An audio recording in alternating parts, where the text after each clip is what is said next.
මොකක්ද මොඩියුල් එකක් කියන්නේ, යුනිට් එකක් කියන්නේ, ලෙසන් එකක් කියන්නේ.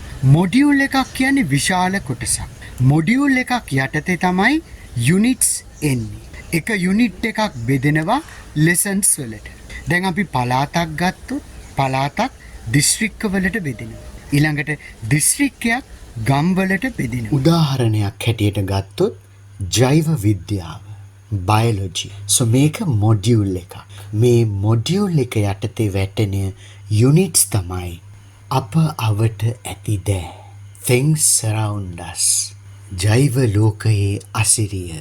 Wonders of living world. මේ මොඩියුල් එකට අදාළ සියලුම යුනිට්ස් නෙමේ, උදාහරණ දෙකක් විතරයි මම ගත්තේ.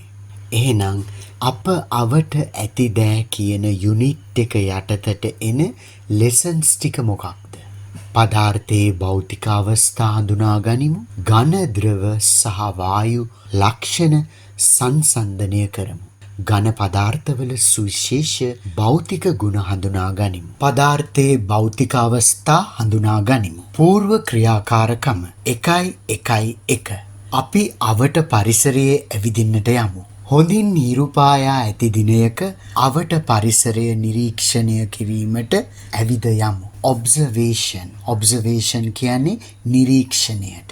එහිදී ගස්, වැල්, මල් සහ කුරුල්ලන්ගේ නාද වැනි විවිධ දෑ ඔබට නිරීක්ෂණය කිරීමට හැකිවනු ඇත. එසේම හිරුගේ උණුසුමත් සුළඟේ පහසත් විඳ ගැනීමට ඔබට හැකිවනු ඇත.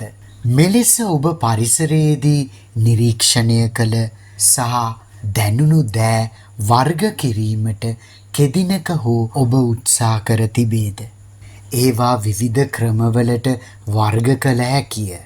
පරිසර නිරීක්ෂණ චාරිකාවේදී ඔබ නිරීක්ෂණය කළ අප අවට ඇති දෑ අතරින් ඝන, ද්‍රව හා වායු සඳහා උදාහරණ 3 බැගින් පහත දී ඇති කොටු තුල ලියන්න.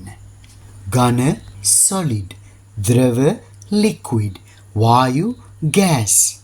ඉහත වර්ග 3ට අයත් නොවන වෙනත් දේ ඔබ නිරීක්ෂණය කළේද?